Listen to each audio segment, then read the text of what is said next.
The worst day on Wall Street since the Great Depression. The 2008 financial crisis, or commonly referred to as the Great Recession, was a devastating event that shook the world to its core. What started as a housing market collapse in the United States spiraled into a global financial meltdown. Major banks failed, millions of people lost their homes, and unemployment soared. For many, the dream of financial security was shattered overnight. But what caused it? What caused the worst economic downturn since the 1930s? Well, in today's video, we're going to be talking about the roots of the cause and how it still affects us on a global scale to this day. Let's go. To understand the 2008 financial crisis, we have to rewind back to the early 2000s. At the time, the housing market was skyrocketing, right? Prices were continuing to go up, it was a booming market, and everybody believed that buying real estate was a guaranteed way to build wealth. Now, why was this? Well, it was because banks were giving out mortgages to practically anyone, even if you couldn't afford it. These are called subprime mortgages, and that's when you give a mortgage to someone who doesn't meet the credit requirements or the income verification. These loans were structured to have balloon payments or adjustable interest rates instead of fixed rates and fixed payments like conventional amortizing loans.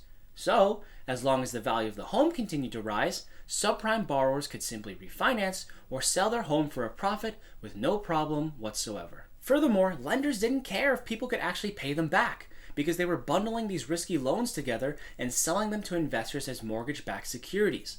These allowed banks to offload the risk while making massive profits. Now, for years, this seemed like a win-win solution. People were buying homes, banks were making money, and investors were cashing in. But there was one big problem. It was all built on debt.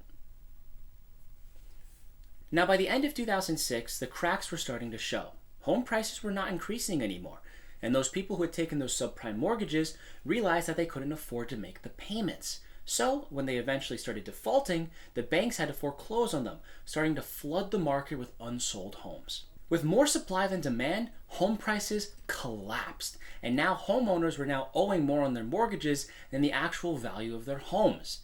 This is called being underwater.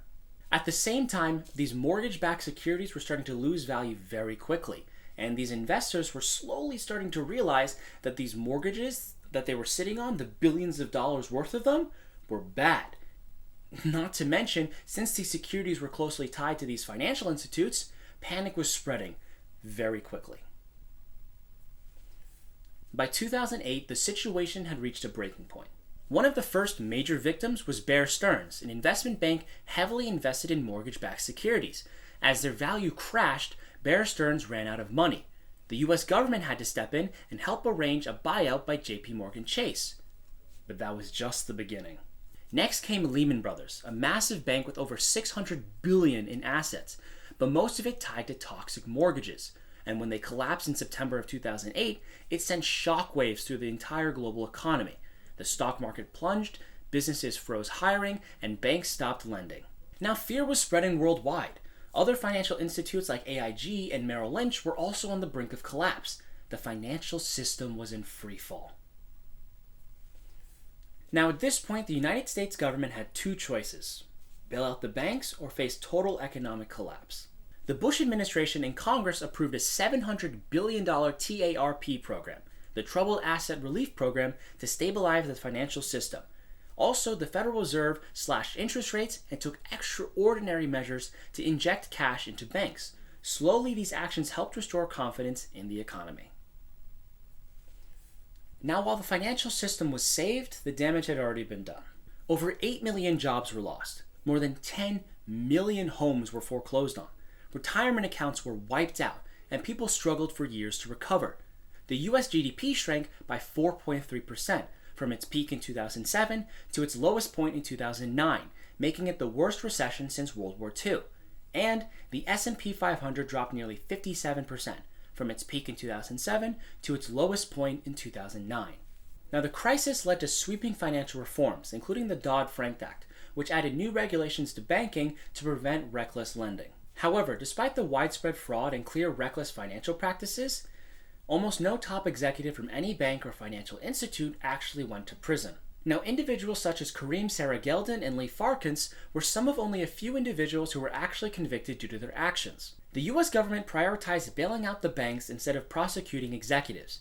Banks were hit with massive civil penalties and settlements, totaling over $200 billion. But in typical fashion, many were negotiated down or written off as business expenses. The 2008 financial crisis was a harsh lesson on the dangers of greed, risky lending, and the lack of oversight in the financial system. And while safeguards have been put in place, it begs the question, can it happen again? Let me know in the comments down below, and until then, I'm Evan, and thanks for watching. If you liked what you just saw, then click on the video here. Also, if you haven't, like, subscribe, and hit the bell icon so you don't miss any future videos.